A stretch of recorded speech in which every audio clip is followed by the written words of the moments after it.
Welcome everyone. Welcome back to the show. It's your host, Danny Haifong, as you can see. Bem-vindos, pessoal. Bem-vindos de volta ao programa.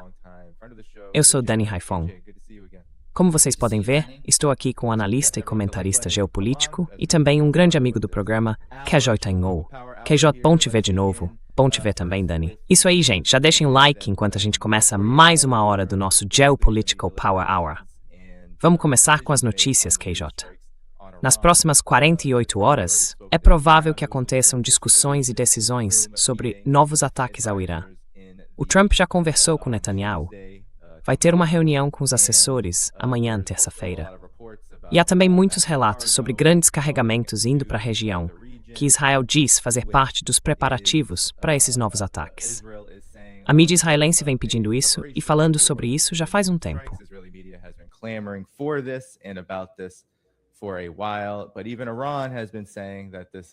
Mas até o Irã vem dizendo que é bem provável que seja esse o caso, apesar de toda essa troca de declarações sobre negociações e condições. Os Estados Unidos disseram que vão aliviar as sanções durante o período de negociação. O Irã respondeu que isso não é suficiente, KJ.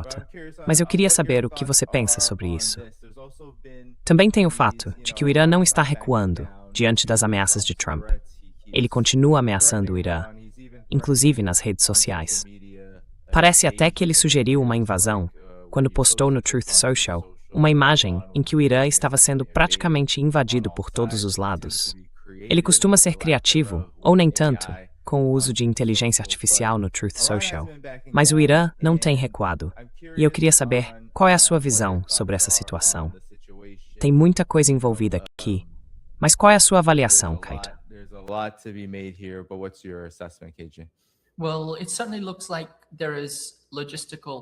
Bom, tudo indica que há uma preparação logística para uma guerra de fato. Quando a gente vê esse nível de mobilização, especialmente o envio de munições para Israel, isso é um sinal muito, muito forte. Agora, quando ele fala em invasão, se estiver falando de tropas em solo, dá para pensar em três possibilidades: bombardeio, tropas em terra e bloqueio. As três já foram tentadas antes. E as três já mostraram que não conseguem mudar o resultado. Os Estados Unidos esgotaram seu arsenal na primeira fase da guerra e não conseguiram alterar nada. Claro, mataram muitos iranianos, incluindo 168 crianças em idade escolar, e destruíram 81 mil construções. Mas em termos de objetivos estratégicos, não conseguiram alcançar nenhum deles.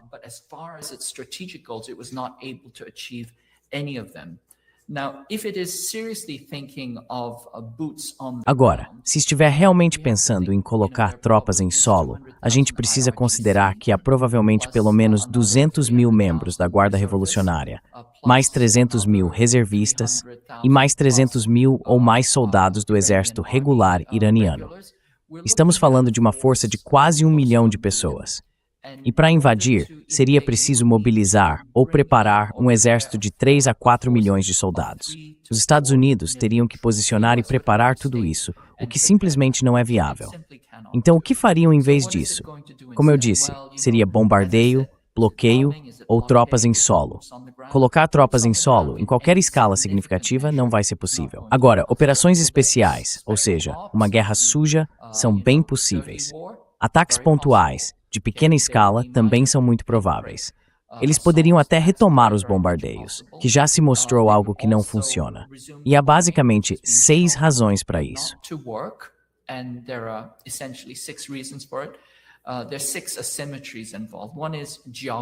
Existem 6 assimetrias envolvidas. A primeira é a geografia. O Irã tem a vantagem geográfica. A segunda é a assimetria de custo. O Irã está usando drones de $10 mil, enquanto os Estados Unidos precisam gastar interceptadores de 5 milhões. Também há uma assimetria de estratégia. Os Estados Unidos pensam em decapitação. O Irã tem a defesa em mosaico. É uma abordagem de estrela do mar. Você não pode decapitar uma estrela do mar. Há ainda uma assimetria de determinação. O Irã tem claramente uma determinação muito, muito maior. E depois vem a assimetria de aprendizado. O Irã está aprendendo. Os Estados Unidos não estão aprendendo. Estão simplesmente tentando a mesma coisa, repetidas vezes. E claro, existe a assimetria do tempo. O mercado e as eleições de meio de mandato não vão esperar, enquanto o Irã resiste às sanções há décadas. e, sem dúvida, está preparado para o longo prazo.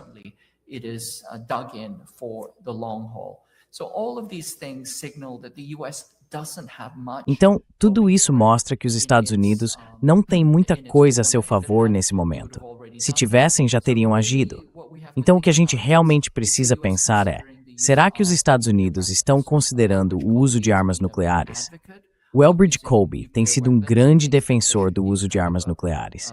Ele acredita que deveria existir uma espécie de continuidade entre o uso de armas convencionais e o uso nuclear, que se deve recorrer ao nuclear se for necessário para encerrar uma guerra de forma satisfatória. Então isso é sim uma possibilidade.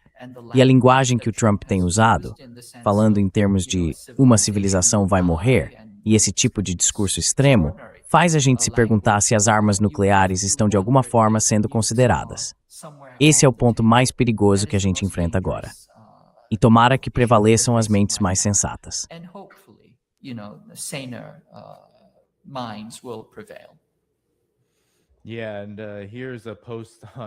Pois é, e aqui tem mais uma postagem no Truth Social do Donald Trump, meio no estilo Trekkie, mostrando ataques massivos pelo mundo todo, com as mãos dele em botões vermelhos.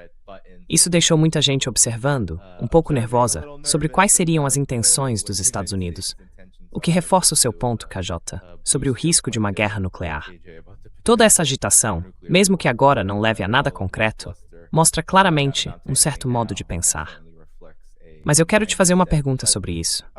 Foi descoberto recentemente que existiam pelo menos 2 bases israelenses operando no Iraque. E, de repente, tivemos drones voando em direção à Arábia Saudita, que foram interceptados, mas alguns conseguiram passar e atingir os Emirados Árabes Unidos.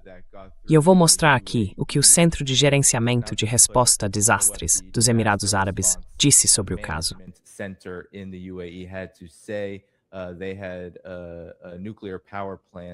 Teve um incêndio numa usina nuclear causado por um ataque de drone. Não causou grandes danos, mas isso já vem acontecendo há algum tempo, KJ. Aqui está o comunicado do Ministério da Defesa da Arábia Saudita, falando sobre drones entrando no espaço aéreo deles. Agora, o Irã normalmente anuncia quando lança drones ou mísseis, como parte de uma operação maior, como a gente viu naquelas 5 semanas, a partir do dia 28 de fevereiro. Mas isso aqui é bem diferente, e vem acontecendo quase de forma regular desde o cessar-fogo.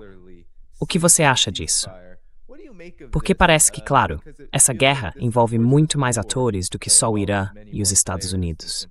Israel tem agido como um canal dos Estados Unidos, conversando com Washington, pedindo mais guerra. Mas o que você acha disso? Ninguém parece ter uma explicação clara sobre o que está acontecendo.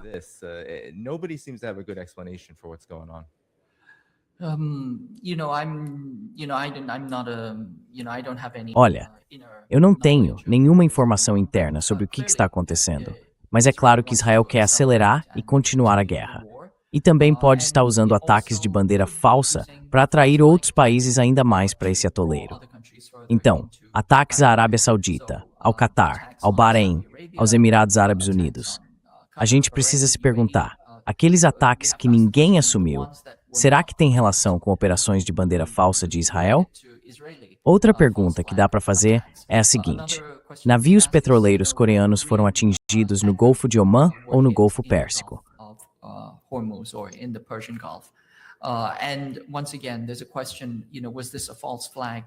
E mais uma vez surge a pergunta, será que isso foi um ataque de bandeira falsa? Eu acho que há muita manobra, muitas tentativas de criar esse tipo de operação, com a ideia de que os israelenses realmente querem expandir essa guerra. Os americanos deram o melhor que podiam na primeira vez. Eu acredito que existem facções dentro dos Estados Unidos, dentro da elite que governa o país, que não estão tão entusiasmadas assim em recomeçar. Então, isso pode ser uma forma de envolver, de prender ainda mais os Estados Unidos nesse atoleiro militar.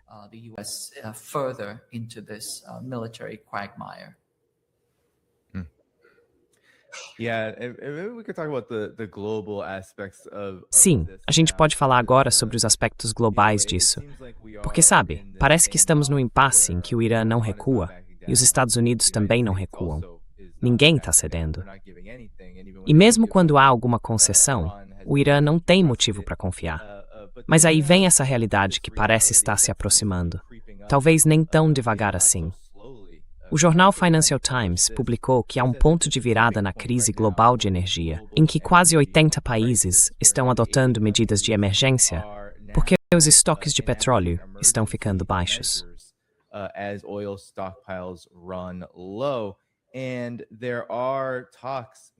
E tem conversas acontecendo, KJ, sobre as próximas semanas. Os economistas estão dizendo que uma recessão pode estar a caminho. Então estamos falando de questão de semanas, antes de uma recessão realmente entrar em pauta.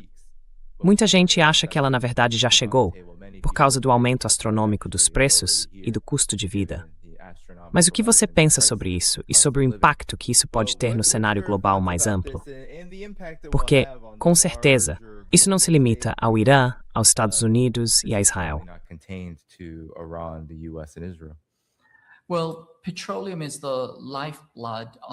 Bom, o petróleo é o sangue vital do capitalismo industrial. Não tem exceção nisso.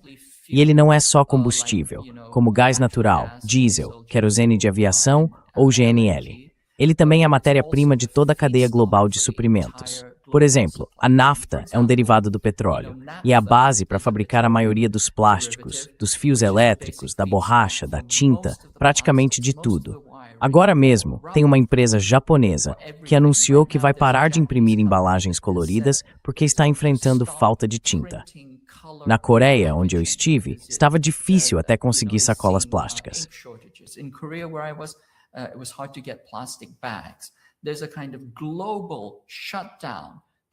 Está se aproximando um tipo de paralisação global e muito rápido. E algo que muita gente não entende é que tudo isso se move na velocidade de uma bicicleta.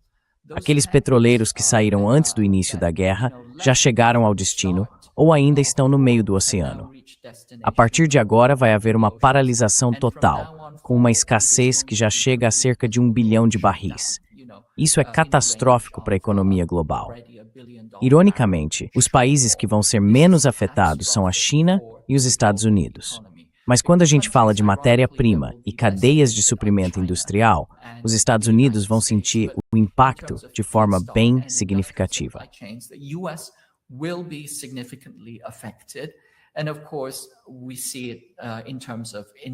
E claro, a gente vê isso na inflação, na pressão sobre os mercados, nos fertilizantes e na segurança alimentar. São efeitos em cascata, catastróficos, prontos para acontecer. Mesmo que o Estreito de Hormuz fosse totalmente reaberto amanhã, ainda estaríamos diante de uma catástrofe econômica enorme.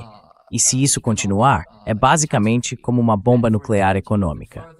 Então, fico satisfeito em ver que alguns dos jornais da elite dirigente estão chamando atenção para isso. Mas, mais uma vez, será que essa elite está aprendendo? Será que está prestando atenção? Runtip, eu não estou muito otimista quanto a isso.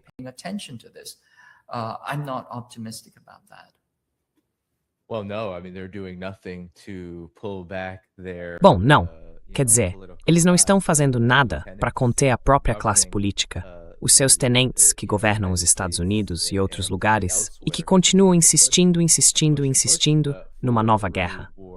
Então, KJ, não poderia ser o caso, e isso, eu acho, também revela a elite dominante aqui, de que, por um lado, parece haver muita preocupação. Você teve os neocons escrevendo sobre isso, o principal deles, Robert Kagan, dizendo que essa guerra está perdida para os Estados Unidos. Mas, mesmo assim, não há nenhuma ação coordenada para realmente parar o que está acontecendo. E parece que ainda existe esse movimento global, que a gente poderia chamar de uma espécie de guerra mundial, em que os Estados Unidos tentam eliminar todas as alternativas ao seu domínio. Mas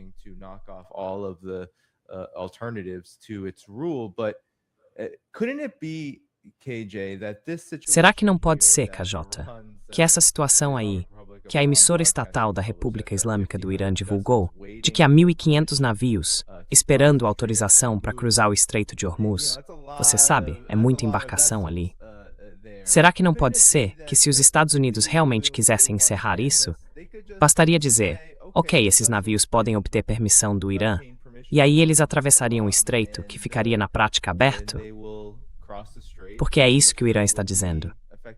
O Irã diz que o estreito está aberto, que é só conseguir a permissão e, claro, seguir a marinha deles, já que há uma guerra acontecendo.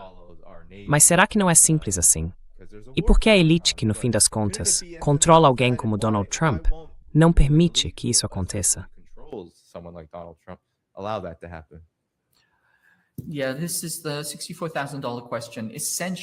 Pois é, essa é a pergunta de $64 mil. Basicamente, eles não querem admitir que o Irã venceu. Quer dizer, na imprensa deles, entre eles mesmos, nas conversas entre as elites, todos concordam que os Estados Unidos perderam. Foi uma derrota estratégica completa e total. Não há realmente como os Estados Unidos recuperarem sua posição. Foram empurrados para fora do Golfo, 15 bases destruídas. A taxa de missões caiu para 1/10 do que era há 30 anos por causa disso. E os radares estratégicos da região foram derrubados. Ou seja, ficaram praticamente cegos. Então, se a gente olha para esses fatos objetivos, é claro que eles precisam pensar no que é racional fazer. Chegar a um acordo com o Irã, atender às suas exigências, que aliás não são nada absurdas.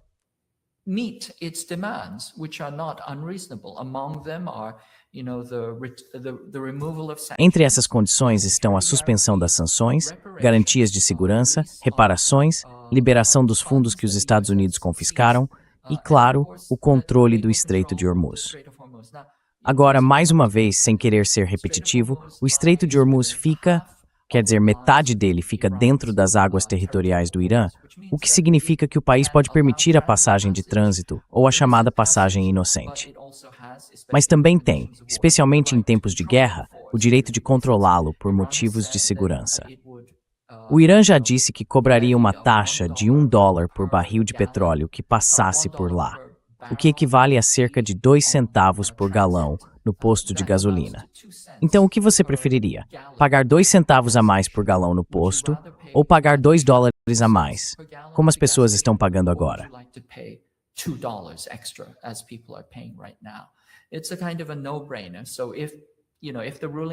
É meio que uma decisão óbvia. Então, se a elite governante estivesse pensando de forma racional, diria algo como, olha, esse é um bom acordo, e faria concessões.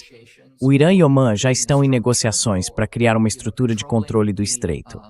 A Guarda Revolucionária Iraniana até colocou no ar um site, acho que um perfil no Twitter e um e-mail. Ou seja, toda a parte administrativa já foi montada para que isso funcione de forma eficiente. Mas claro, a elite que acredita que precisa manter a dominação a qualquer custo simplesmente não quer a aparência de uma derrota. E é por isso que eles estão dobrando a aposta numa jogada que não tem como vencer.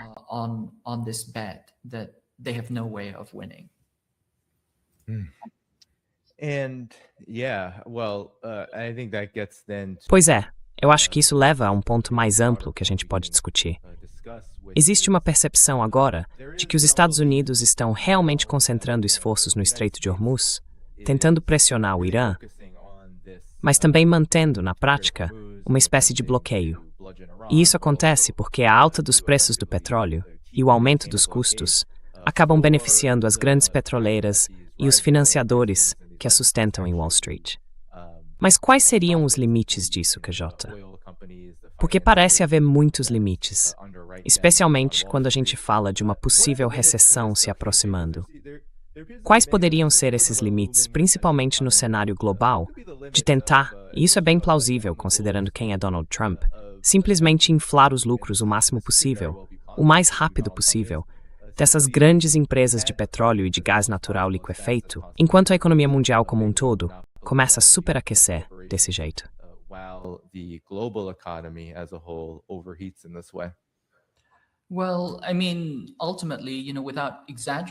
Bom, quero dizer, no fim das contas, sem exagero, o que a gente está vendo é o colapso da indústria global, do sistema econômico capitalista mundial. É literalmente isso que está diante de nós. E claro, você pode vender a corda, as balas, as munições e lucrar com isso. Mas se isso vai acabar voltando contra você, é um fracasso total, um ato de loucura.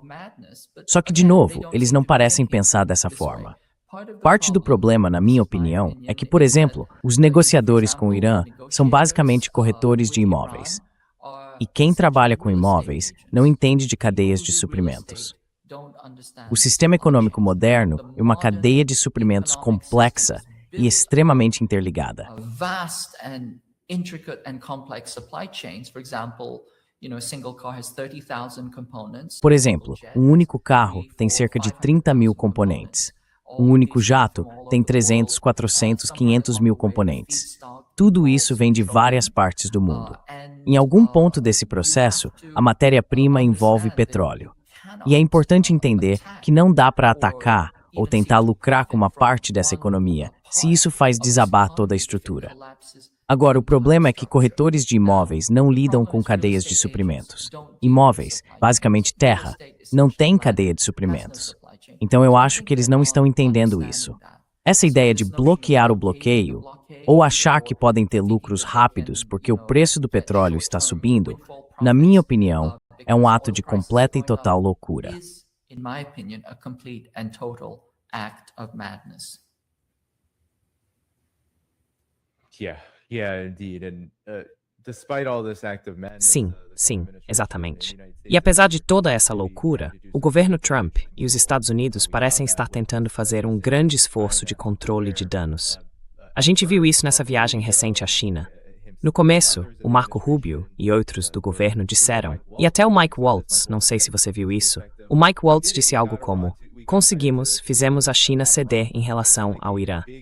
Parecia que um dos grandes motivos para ir à China era pressionar o Irã, mas depois o Trump acabou levando um monte de executivos e CEOs das maiores corporações para fechar acordos. E o discurso sobre essa viagem tem sido bem otimista, Kajota. O Donald Trump, a Casa Branca até publicou isso, veja só, no X. Que surpresa, né? They published this, the White House on X of all places. Surprise, surprise. President Trump secures historic deals with China, delivering. O presidente Trump fechou acordos históricos com a China, entregando resultados para os trabalhadores e para os fazendeiros americanos, falando de soja, falando de todos esses acordos sobre o Estreito de Hormuz, de que o Irã não pode ter uma arma nuclear, e também sobre desnuclearizar a Coreia do Norte. Eu achei isso algo quase aleatório, em vários aspectos, já que os Estados Unidos vinham, pelo menos no discurso, ignorando a Península Coreana durante todo esse tempo. Mas, de novo, acho que o Trump veio com uma atitude diferente em relação à China dessa vez, pelo menos na parte de imagem. O que você achou dessa viagem e talvez das realidades por trás dela que influenciaram o resultado? A China não pareceu tão empolgada nem tão elogiosa com a visita. Eles simplesmente seguiram em frente, até porque o Putin chega amanhã. Well, let's remember that just before the Trump visit, Bom, vamos lembrar que, pouco antes da visita de Trump, o ministro das Relações Exteriores, Araghchi, se reuniu com Wang Yi, o seu equivalente, em Pequim, e os dois divulgaram um comunicado conjunto. Basicamente, a China deixou claro que está totalmente ao lado do Irã, em total alinhamento. Apoia a soberania do Irã e o faz 100%. Agora a China quer o Estreito de Hormuz aberto. Sim, ela quer o Estreito de Hormuz aberto, porque isso é uma necessidade global para todos os países e todas as economias. Então, se a gente olhar por esse ponto de vista, o que fica muito claro é que Trump ia para a China e, no cenário ideal para ele, teria gostado de, digamos, esmagar o Irã primeiro e só depois ir à China para fazer exigências mais duras. and then gone to China and then made strong demands. But actually, he went in chastened and Mas na verdade, sabe, ele entrou ali meio abatido, enfraquecido. Foi muito, muito submisso. Eu não acho que exista outra forma de descrever a atitude do Trump em relação ao presidente Xi. Foi educado, cordial, e agora a Casa Branca está divulgando todas essas imagens de tropas chinesas marchando e dizendo que isso é o que torna a América grande de novo. Essa lógica, sinceramente, me escapa um pouco. Mas enfim, eu acho que o que aconteceu foi que os Estados Unidos entraram nessa com uma posição muito, muito enfraquecida. E não conseguiram nada do que queriam, principalmente, sabe, aquelas 4 ou 5 questões que estavam na pauta. Tecnologia, tarifas, comércio, Taiwan e Teherã, ou seja, tariff, trade, Taiwan, Tehran, i.e. Iran. China has said that, it Irã. wants the Strait open. A China já disse que quer o estreito aberto, mas não falou nada sobre pedágios. E como eu disse antes, considerando que essas são águas territoriais e que estamos falando de uma situação de guerra, eu acho que é até aceitável, ou pelo menos compreensível, que o Irã queira cobrar uma taxa de passagem pelo Estreito de Hormuz. Sobre a questão nuclear, basicamente a posição da China é parecida com a do Irã, de que, pelo Tratado de Não Proliferação, o país tem o direito de enriquecer material nuclear e que não busca, de fato, armas nucleares. Isso é exatamente o que o Irã vem dizendo, na verdade, há décadas.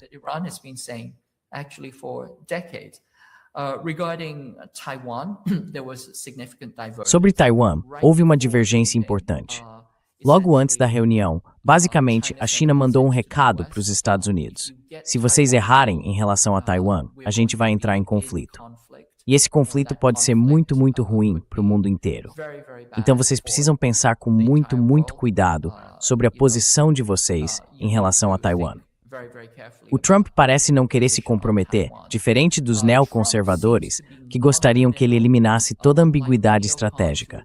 E ele disse algo como, olha, fica a mais de 15 mil quilômetros daqui. É tipo uma apólice de seguro. Eles precisam pagar o seguro. Eu não sei se a gente vai, sabe, pagar essa apólice e por aí vai.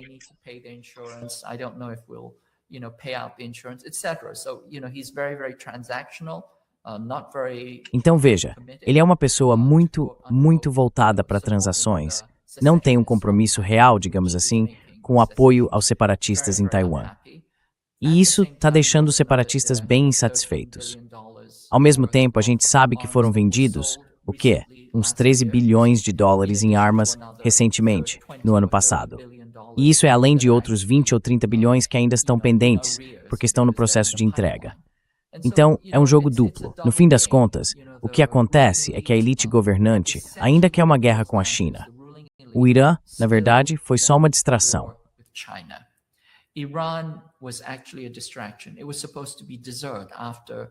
Era para ser a sobremesa, depois que a elite dominante tivesse derrubado o aperitivo, que era a Rússia. Mas agora eles acabaram, sabe, atolados nos dois. Então não estão nada satisfeitos com isso. Só que a elite dominante ainda quer uma guerra com a China. Eles divulgaram recentemente o que chamam de análise DIMI, diplomacia, informação, poder militar e paridade econômica. E basicamente o que estão dizendo é que a China superou os Estados Unidos. Que os Estados Unidos perderam, estão numa posição enfraquecida. E as recomendações que saem disso, se você olhar o que o CSI está dizendo, são de que a gente precisa, na verdade, redobrar os preparativos para uma guerra com a China.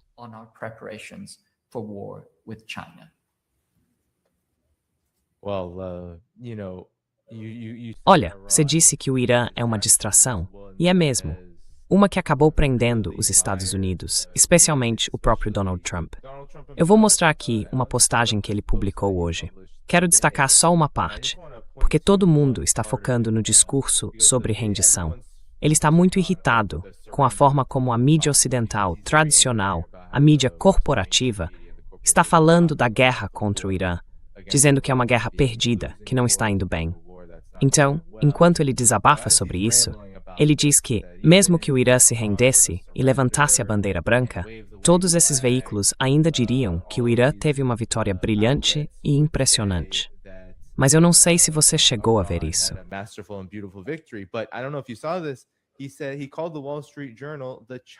Ele disse que chamou o Wall Street Journal de China Street Journal. E eu acho que, de certa forma, quando a gente fala sobre distrações, Kijota, parece que o governo dos Estados Unidos está preso numa distração criada por ele mesmo. E é isso que explica por que a China talvez não esteja mais nas manchetes. E porque a viagem e a forma como o governo falou sobre a China foram bem diferentes, até do que você acabou de citar. Os CSIs e outros ainda pressionando por guerra. Mas alguns comentaristas, KJ, estão dizendo que talvez estejamos entrando numa fase em que ele ataque automático à China, lá em Washington, pode estar ficando para trás, como se estivéssemos na fase de aceitação das 5 etapas do luto. Você concorda com isso? Em grande parte, é difícil concordar com isso quando os Estados Unidos veem o Irã como uma peça importante na estratégia para derrotar a China. Então, o que você pensa sobre isso?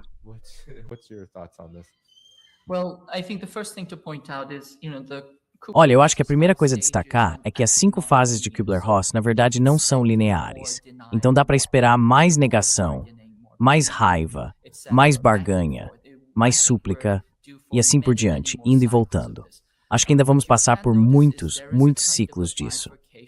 O que dá para perceber é que há uma espécie de divisão dentro da elite imperial que está no poder.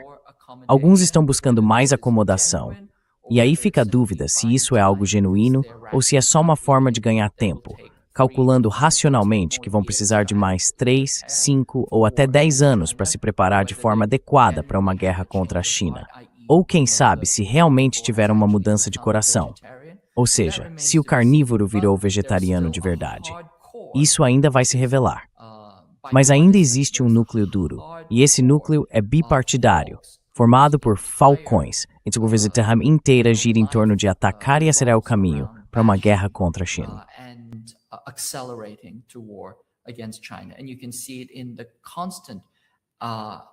E dá para ver isso na guerra híbrida constante que está acontecendo dentro dos Estados Unidos, além de toda a preparação logística em grande escala. Se a gente amplia o olhar para o Pacífico, o que está acontecendo no Japão, na Coreia, nas Filipinas, os exercícios Balikatan, a militarização agressiva de Takahiti e as ameaças de interferência em Taiwan, tudo isso mostra que, numa visão mais ampla, uma parte importante da elite imperial dominante ainda está muito, mas muito presa à ideia de guerra.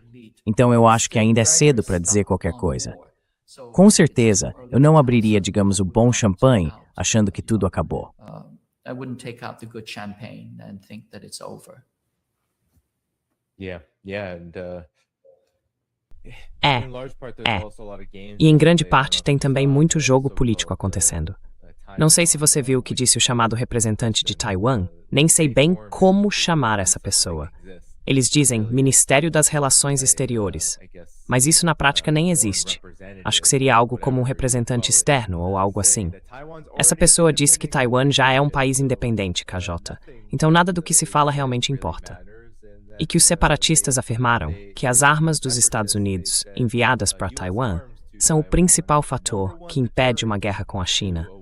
Quer dizer, o Trump não falou nada sobre isso. Trump has not said anything about this, and of course, like everything else with the Trump administration, we E claro, como em tudo no governo Trump, a gente pode esperar semanas, talvez meses, antes de ver qualquer ação concreta sobre esses pontos. Até porque, no geral, o que a gente tem visto é os Estados Unidos não cumprirem o que prometem. Nem mesmo aquelas promessas meio vagas de, por exemplo, lidar com a questão do envio de armas para Taiwan. Nada mudou. A mesma coisa acontece com a Rússia. Drones ucranianos estão voando até Moscou, e os Estados Unidos também não recuaram nisso, porque eles não teriam essa tecnologia se não fosse pela cooperação americana. Então, o que você acha disso? Grande parte do governo Trump funciona assim. Faz um discurso, tenta atrair atenção, e depois segue com o mesmo de sempre.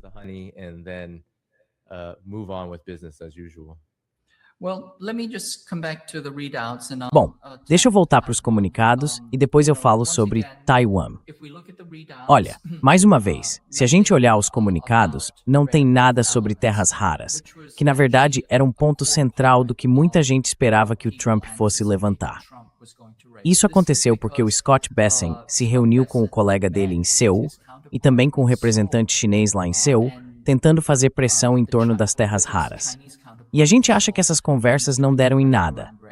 Em outras palavras, os chineses basicamente mandaram um grande não para ele. No momento, a indústria americana está em dieta, e o complexo militar industrial dos Estados Unidos está praticamente em jejum quando se trata de terras raras.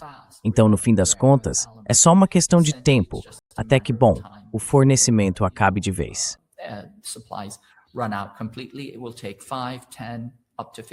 Vai levar uns 5, 10, talvez até 15 anos para os Estados Unidos conseguirem voltar a um nível razoável de reindustrialização e de reprocessamento interno. Então é como se eles tivessem caído num tipo de abismo.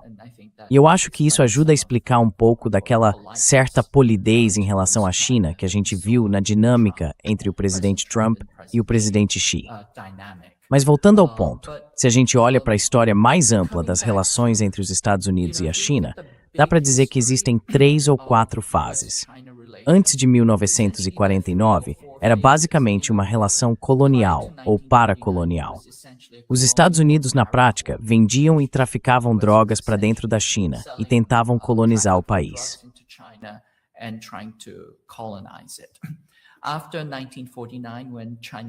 Depois de 1949, quando a China se levantou e se tornou a República Popular da China, a gente viu um período de quase 2 décadas de guerra quente e guerra suja.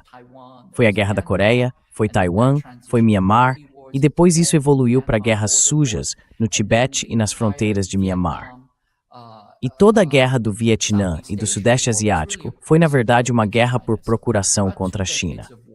Então foram mais ou menos 2 décadas de guerra. Depois, de mais ou menos 1980 até 2007, houve uma espécie de fase de contenção ou distensão, em que os Estados Unidos tentavam usar o poder brando para enfraquecer a China e absorvê-la. Parecido com o que eles esperavam e tinham feito com a União Soviética. Eles achavam que a China ia colapsar. Então esse foi o período de colapso e absorção.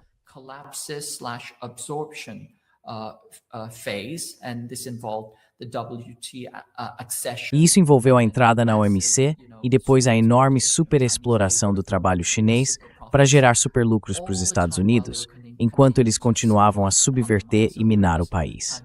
Nesse período, também aconteceu a tentativa de mudança de regime, que foi a de Tiananmen. Houve subversão contínua no Tibete, o uso de Taiwan e o início de uma campanha de terror em Xinjiang. Em 2007, tudo mudou, porque a China, que supostamente iria colapsar, acabou sendo o único país de pé depois que o sistema financeiro global desabou. Todas as elites imperiais ocidentais e suas economias entraram em colapso. Elas tiveram que ir de mãos dadas até a China e pedir ajuda. E a China foi o único país que permaneceu de pé.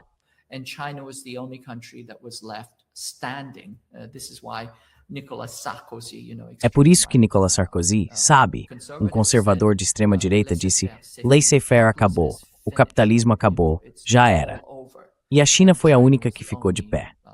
A partir daí, de 2008 até agora, basicamente os Estados Unidos voltaram à lógica da guerra. Ou seja, saíram de um período de guerra, passaram por uma fase de contenção e distensão, e depois voltaram à guerra. Estamos de novo nessa fase de confronto. E os falcões, que tinham ficado adormecidos durante a fase de contenção, se uniram aos liberais que esperavam um tipo de colapso, que tinham uma doutrina meio colapsista, de absorção, e juntos criaram essa nova classe neoconservadora, focada na guerra cinética.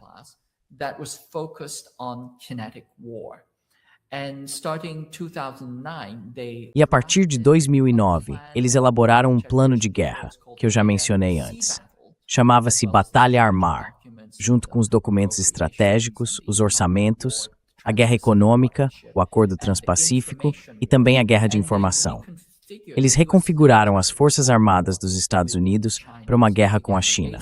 Começaram a montar as bases, o posicionamento, as operações e a logística, além de um tipo de guerra híbrida, com tecnologia, disputas comerciais e jurídicas, guerra de informação e também a mobilização de aliados e intermediários. Tudo isso vem acontecendo de forma contínua até agora. Nada disso muda por causa de uma única cúpula.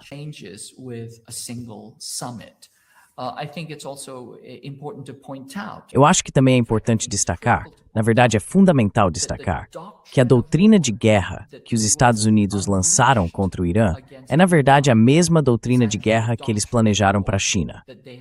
Ou seja, a estratégia chamada Air Sea Battle foi pensada tanto para a China quanto para o Irã. Se você olhar os documentos, dá para ver claramente que o alvo direto eram o Irã e a China. E essa doutrina envolve cegamento e decapitação, algo que o Irã já mostrou que não é possível, mesmo contra uma potência de segunda linha. O Irã é a 16ª força militar mais poderosa do mundo. Já os Estados Unidos são a mais poderosa.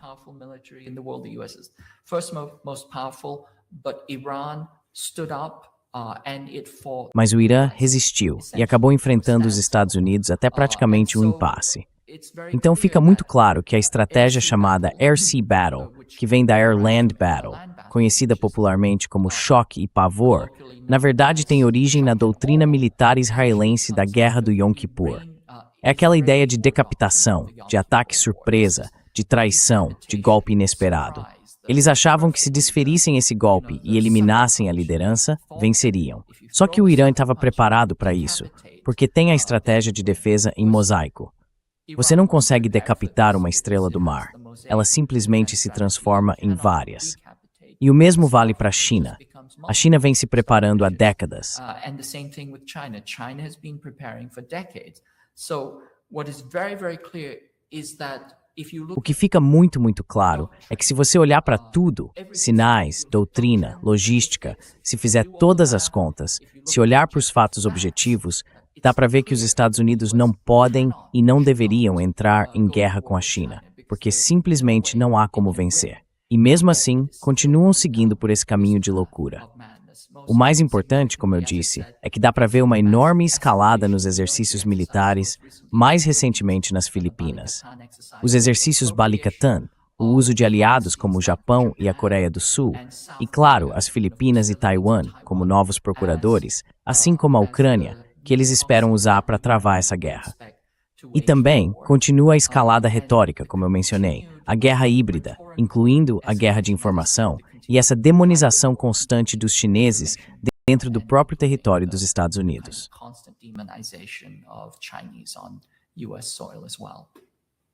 Well, yeah, I mean, the Trump Bom, administration, first é, Trump administration sim, quero dizer, o governo Trump, o primeiro governo Trump, realmente intensificou esse tipo de nova ameaça vermelha, ou talvez a gente devesse dizer a continuação da ameaça vermelha. Muitos pesquisadores, você sabe, tem o caso da Huawei, da Meng Wanzhou, que foi presa no Canadá a pedido dos Estados Unidos, e isso continua até hoje. Eu sei que a gente estava conversando antes do programa sobre pesquisadores em Michigan.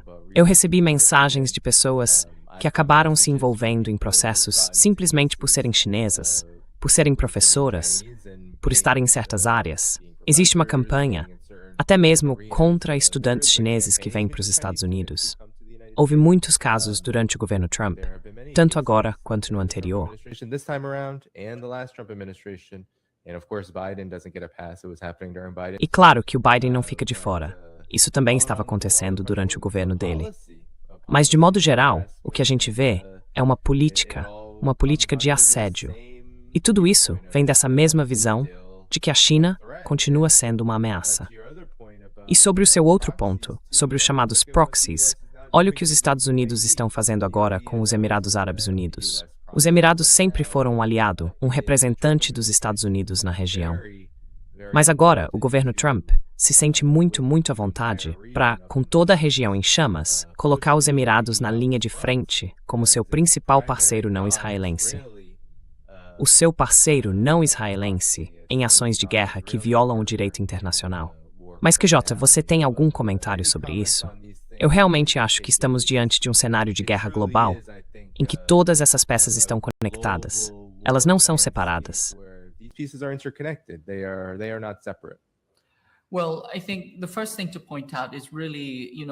Olha, eu acho que a primeira coisa a destacar é que essa vai ser de fato uma guerra por procuração, e isso vai ter um peso enorme. Claro, o principal agente dessa guerra, o agente genocida, é Israel, mas eles também querem envolver todos os outros aliados do Golfo, os seus outros procuradores, em especial, como você mencionou, os Emirados Árabes Unidos. Os Emirados, assim como todos os países do Golfo, todos os estados do Conselho de Cooperação do Golfo, são monarquias. E eu diria que metade deles são monarquias absolutas. Os Emirados Árabes se autodenominam uma monarquia confederada, mas isso é uma afirmação sem sentido, porque os 7 estados que formam essa confederação são, na verdade, todos monarquias absolutas. E a maioria deles vive, ou melhor, sustenta sua economia, com base em trabalho escravo. De 60% a 90% da população são, na verdade, trabalhadores migrantes ou expatriados, muitos dos quais merecem muito próxima da escravatura. Very, very close to modern day slavery. They're indentured slaves, essentially. Eles são praticamente escravos por contrato. Então, em termos de economia política, não só não tem legitimidade, como também não tem uma base real. Dentro disso, os Emirados Árabes Unidos são formados por 7 estados que os britânicos chamavam de Estados da Trégua. Eram pequenos emirados que fizeram um pacto com o diabo, ou seja, com os imperialistas britânicos. e se tornaram colaboradores do Reino Unido e depois dos Estados Unidos, quando formaram os Emirados. Basicamente, eles servem como bases de operação, como intermediários e também como ditaduras que sufocaram movimentos de libertação nacional, especialmente os movimentos islâmicos e islâmicos socialistas que buscavam mais independência. São esse tipo de ditaduras fantoches, autoritárias, das quais os Estados Unidos têm dependido.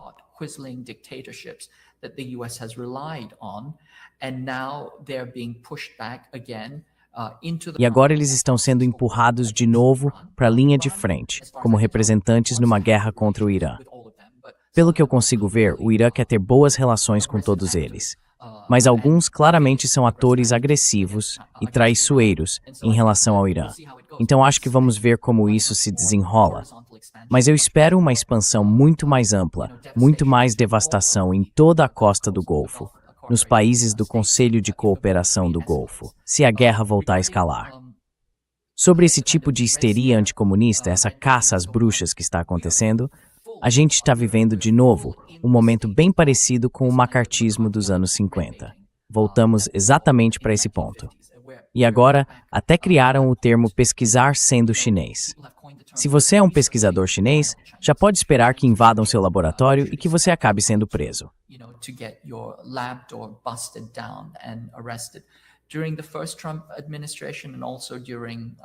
Durante o primeiro governo Trump e também durante o governo Biden, eles estavam, abrindo uma nova investigação a cada 8 ou 10 horas contra, entre aspas, pesquisadores chineses ou ligados à China.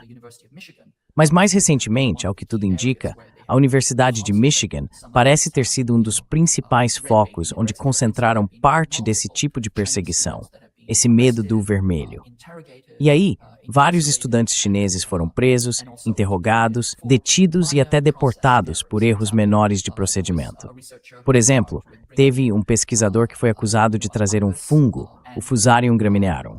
Esse fungo é comum nos Estados Unidos. Está espalhado por todo o meio oeste.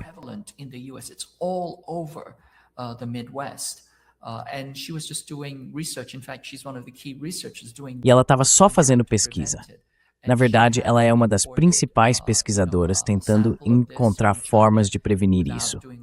E ela tinha importado, uma amostra da China sem fazer toda a papelada. Eles acabaram com ela mesmo. Basicamente destruíram a vida dela, a carreira dela e, a sanidade dela. E fizeram isso com vários pesquisadores e estudantes chineses, o que é terrível, porque olha, qualquer pessoa que já tenha passado por um centro de pesquisa de pós-graduação sabe que uma parte enorme desses pesquisadores vem da China e faz um trabalho muito, muito importante que beneficia os dois países.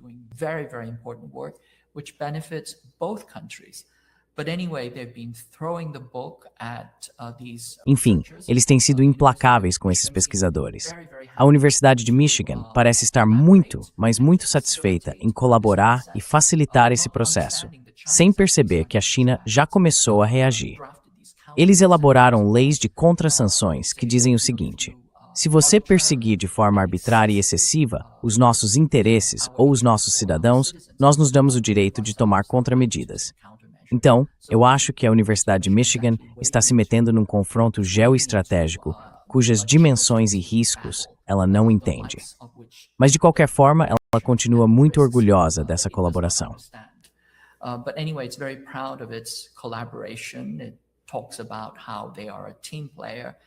Eles falam sobre como são pessoas que trabalham em equipe e que querem mostrar esse espírito de colaboração, ou seja, a forma como ajudaram na acusação federal contra os próprios alunos. E mais recentemente, foram atrás de um professor que prestou depoimento como perito e afirmou que o Fusarium graminearum não era um problema. Aparentemente, o laboratório de pesquisa dele foi invadido e fechado, e ele acabou se metendo em uma grande confusão.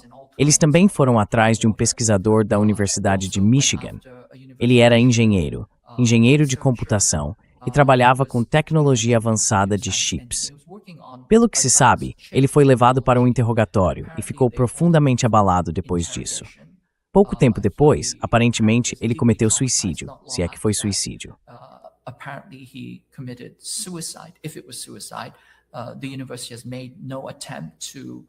investigate. A universidade não fez nenhuma tentativa de investigar ou de olhar mais a fundo essa questão. Mas existe um ponto em que esse tipo de pesquisa, feita por chineses, se tornou algo muito, muito perigoso, tanto para os pesquisadores chineses e asiáticos, quanto para os estudiosos e professores íntegros que os apoiam. Então, quem acha que essa cruzada anti-China diminuiu, está enganado, não está vendo o quadro completo. Na verdade, ela só aumentou. Pode até parecer que diminuiu em algumas áreas, de forma bem superficial, mas em outras está ainda mais intensa. E eu acho que estamos num momento muito, muito arriscado agora.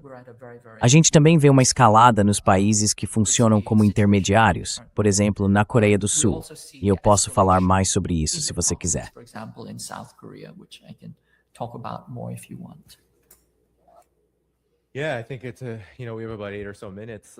Eu acho que a gente tem mais ou menos uns 8 minutos, KJ.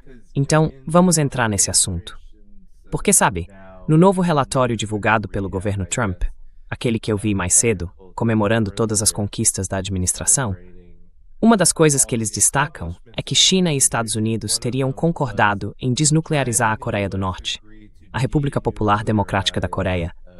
Mas, como eu disse antes, a Península Coreana praticamente sumiu das manchetes, em grande parte porque o governo Trump não conseguiu, ou talvez não quis, voltar a olhar para essa região. Então talvez você possa ajudar a gente a entender onde essa parte do mundo se encaixa no panorama geral e o que está acontecendo por lá.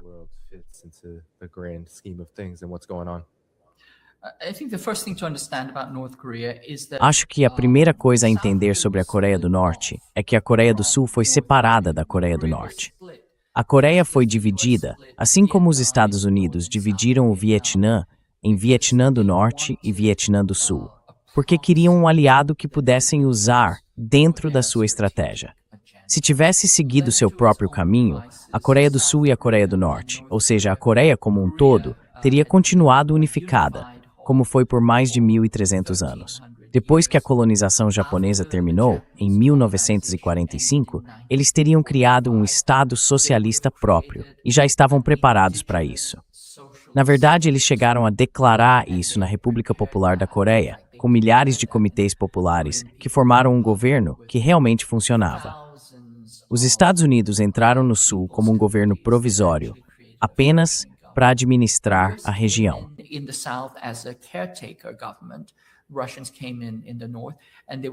Os russos entraram pelo norte, e a ideia era que eles simplesmente devolvessem o país aos coreanos depois de expulsar os japoneses. Mas em vez disso, os Estados Unidos criaram um governo fantoche, um governo de fachada. Eles trouxeram um ditador, Syngman Rhee, colocaram ele num jato particular do general MacArthur e pelos 12 anos seguintes mantiveram uma ditadura absoluta. Durante esse tempo, travaram uma guerra, dividiram os coreanos do norte e criaram um conflito interno devastador. Aí, em 1960, quando Syngman Rhee foi derrubado, porque os coreanos se levantaram numa revolução, os Estados Unidos apoiaram o próximo ditador, Park Chung-hee. Em 1961, ele recebeu o aval do governo Kennedy e ficou no poder por mais 18 anos, até 1979. Já vou chegar em 109, mas no essencial, o Estado Crumhabers dos Estados Unidos.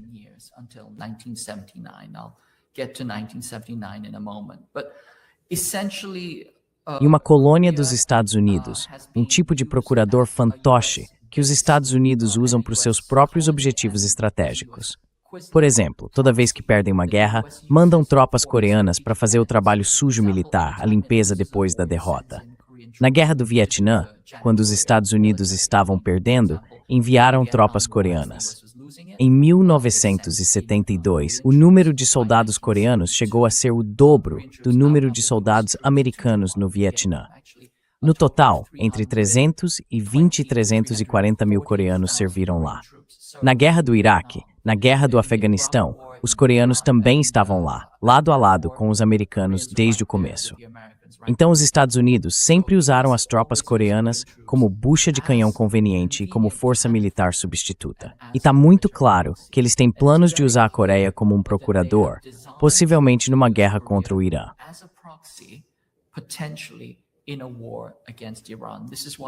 tens of thousands of Koreans have been on É por isso que dezenas de milhares de coreanos têm ido às ruas protestar, dizendo que não querem ser convocados para uma guerra dos Estados Unidos contra o Irã. E a Coreia tem serviço militar obrigatório. É um serviço longo. Esse alistamento existe, em grande parte porque os Estados Unidos querem ter soldados descartáveis para as próprias guerras. Dentro desse contexto, a Coreia do Norte se construiu como um tipo de Estado que resiste à dominação imperial e criou uma forma de dissuasão nuclear. O orçamento militar norte-coreano deve girar em torno de 2 bilhões de dólares, talvez um pouco mais. Isso é mais ou menos um quarto ou um quinto do orçamento da polícia de Nova York. É menor do que o que a Taylor Swift ganhou na turnê mais recente dela. Sabe, a receita gerada por essa turnê. The revenue generated from Taylor Swift's tour. So they're not a threat to the United States. Então eles não são mais uma ameaça para os Estados Unidos. Eles têm um poder de dissuasão nuclear porque sabem que é a única forma de sobreviver. Eles viram o que aconteceu com Gaddafi, com a Síria e com todos os outros países que não tinham isso, inclusive, como a gente vê agora, o Irã. Então eles estão tentando se defender. Mas a Coreia do Norte sempre foi usada como pretexto para a agressão dos Estados Unidos contra a China, desde 1950. A própria Guerra da Coreia foi uma tentativa de atacar a China. Dentro desse contexto, os Estados Unidos e a Coreia do Sul sempre quiseram desarmar a Coreia do Norte. E o tempo todo tentam manipular tratados, fingindo que querem normalização e redução de tensões. They want normalization and de-escalation. But each time they betray Mas toda vez eles traem os norte-coreanos nas negociações. A gente viu isso lá atrás, nas conversas das 6 partes. Mesmo antes disso, no chamado Acordo Quadro, havia um compromisso. A Coreia do Norte abriria mão de suas capacidades nucleares em troca de os Estados Unidos fornecerem um reator de água leve. Isso nunca aconteceu. Nas conversas das 6 partes, a Coreia do Norte concordou em reduzir as tensões e dar alguns passos iniciais rumo à desnuclearização. E claro, isso também não aconteceu. Porque no momento em que a Coreia do Norte assinou o acordo com os Estados Unidos e com os outros participantes, os Estados Unidos impuseram sanções contra a Coreia do Norte já no dia seguinte.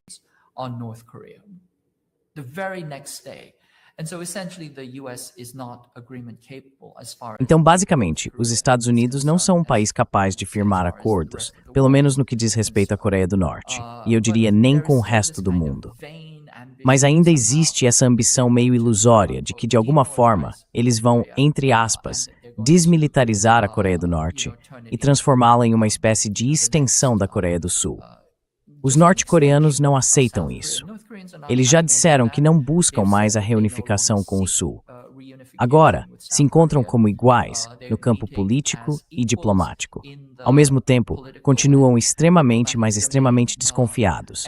Então isso parece ter sido algo colocado ali meio de última hora, quase como um pensamento tardio. Eu sinceramente não acho que os Estados Unidos estejam levando a sério qualquer tentativa de reduzir as tensões com a Coreia do Norte.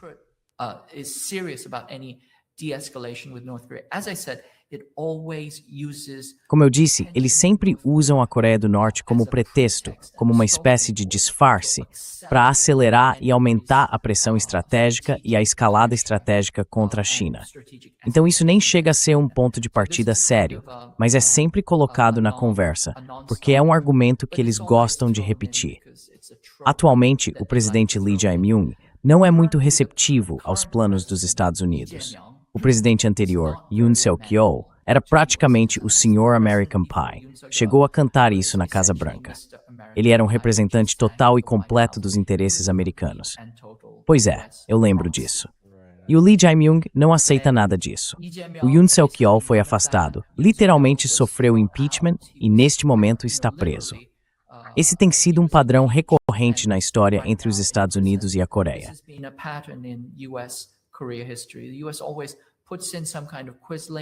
Os Estados Unidos sempre colocam algum tipo de fantoche ou ditador e o povo coreano acaba derrubando esses líderes e tentando colocar os seus próprios. Aí os Estados Unidos fazem algum tipo de manobra, uma troca de regime, um novo golpe e assim por diante. Isso é um padrão recorrente na Coreia, na história coreana, assim como aconteceu, por exemplo, na história do Irã.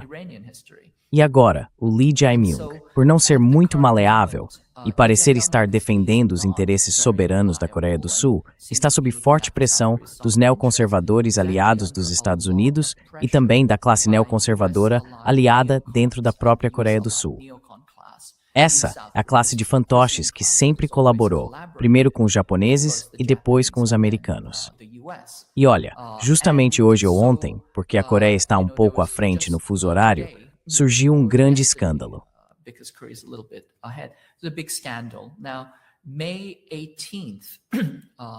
Agora, 18 de maio, na Coreia, é um dia muito importante. É o aniversário do massacre de Gwangju.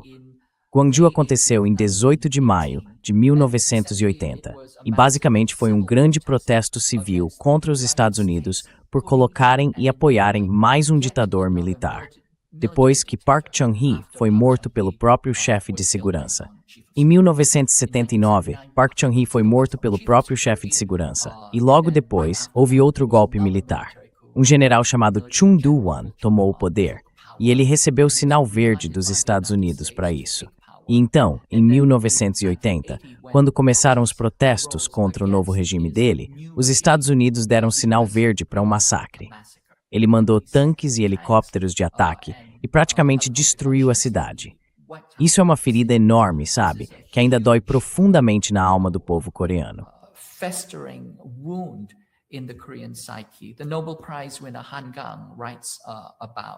A vencedora do Prêmio Nobel, Han Kang, escreve sobre Gwangju no livro Ato Humano. Na verdade, é o melhor livro dela. Então essa é uma forma de conhecer mais sobre Gwangju. Mas enfim, durante o massacre de Gwangju, no dia 18 de maio, 5 divisões foram enviadas, incluindo 2 brigadas blindadas com tanques e veículos de transporte, e eles simplesmente varreram a cidade. E hoje, no dia 18 de maio, a Starbucks fez uma grande promoção dizendo que ia lançar canecas comemorativas no chamado Dia do Tanque. O que eles chamam de Dia do Tanque é basicamente uma referência à entrada dos tanques em Gwangju naquele dia. Seria como chamar o dia 3 de maio, na China, ou quando os Estados Unidos ou o Bull Connor mandaram tropas no Alabama, de Dia da Mangueira de Incêndio, ou Dia do Pastor Alemão. Mas foi isso que a Starbucks fez.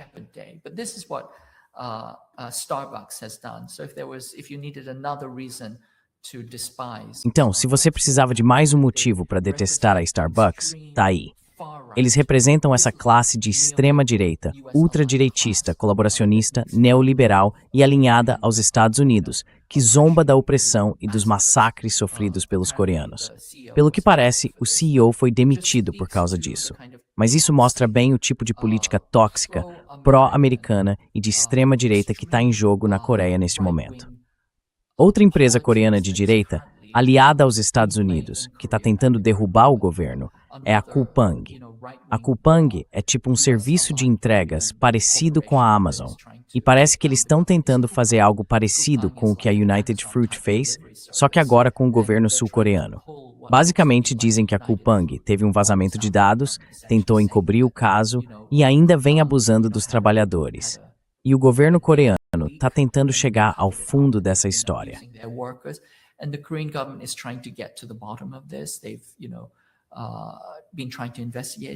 Eles têm tentado investigar isso, mas a Coupang basicamente fez lobby com políticos dos Estados Unidos para dizer ao Ministério da Justiça da Coreia que ele não pode investigar a empresa e que a Coupang teria imunidade total. E agora está pressionando e ameaçando enfraquecer o governo de Lee Jae-myung. Então, é literalmente aquele tipo de mentalidade de United Fruit, sabe? Do tipo, se a gente não gosta do governo, a gente derruba. E o que a gente vê é esse tipo de intervenção e interferência corporativa, neoliberal e de extrema-direita na economia e na política interna da Coreia, com a ideia de que ainda estão tentando forçar o país a assumir esse papel de intermediário, de bucha de canhão, nas guerras dos Estados Unidos contra a China e em outras guerras por procuração no exterior.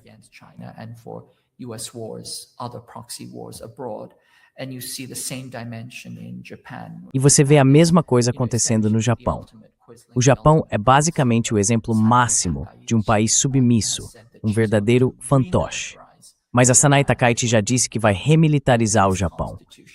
Eles vão desmontar a Constituição pacifista, vão vender munições para outros países, para criar, digamos, uma sinergia com os esforços de militarização. E também afirmaram que Taiwan é assunto do Japão. Isso é algo realmente extraordinário. Uma escalada impressionante no leste asiático. Só mais um comentário. Aquela declaração de que Taiwan é independente foi uma distorção feita pela BBC. O que a porta-voz disse é que a República da China é independente. The ROC is independent. And that's what it's asserted since, E é isso que vem sendo afirmado desde, 1945 ou 1949. A República da China é o nome legal da ilha de Taiwan, das autoridades provinciais de Taiwan, e eles dizem basicamente que são diferentes e independentes. Na verdade, eles reivindicam todo o território chinês, incluindo o continente. Então é uma forma de enquadrar a questão completamente diferente daquela que a BBC e o Ocidente preferem usar. Mas enfim, tudo isso para dizer que a situação está esquentando no leste asiático. E não se deixe enganar por uma pequena redução de tensão em uma frente, porque se trata de uma guerra estratégica com várias frentes, e ela só está esquentando em outras ao mesmo tempo.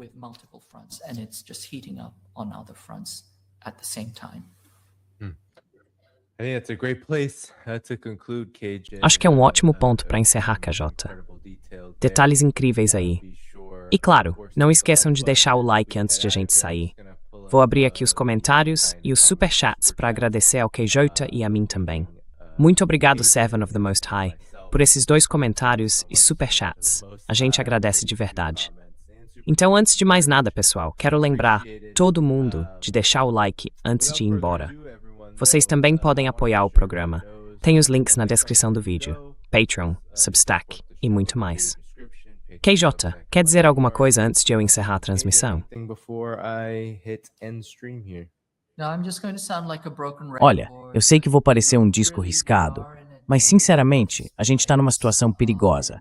E precisamos fazer tudo o que for humanamente possível para evitar que isso escale para uma guerra.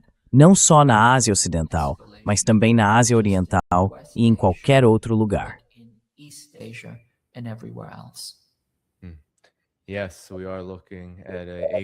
Sim, estamos olhando para uma guerra global. Alguns chamam de Terceira Guerra Mundial. Não importa o nome que você dê, o fato é que ela tem um caráter global. E amanhã eu volto. Vladimir Putin vai visitar a China em breve. E amanhã, à 13h, no horário do leste dos Estados Unidos, eu vou estar com Larry Johnson e Carter Lawrence Wilkerson. À 13h, horário do leste, para falar sobre isso e muito mais. Então, antes de encerrar, pessoal, não esquece de curtir o vídeo antes de sair. A gente se vê amanhã. Tchau, tchau.